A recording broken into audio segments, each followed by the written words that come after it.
দেখুন, অথচ এরা ঘর পাচ্ছে না। কারা ঘর পাবে?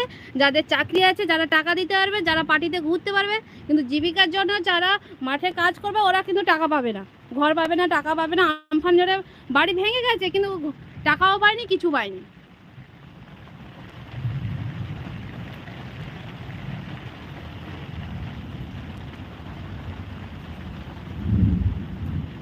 কাল বৈশাখী ঝড় হলে এরা যে কি করে থাকবে, আর এইটুকু বাচ্চা নিয়ে কি করে বাড়িতে থাকবে সেটাই ভাবা যায়।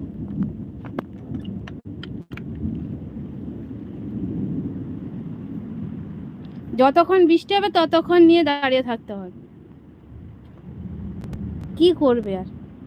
এই প্রশাসন যতদিন আছে ততদিন, যাদের কাছে টাকা থাকবে, চাকরি থাকবে, ওরাই ঘর পাবে। এরা আবার বাথরুমও পায়নি। আমি বাথরুমও দেখাবো আপনাদেরকে।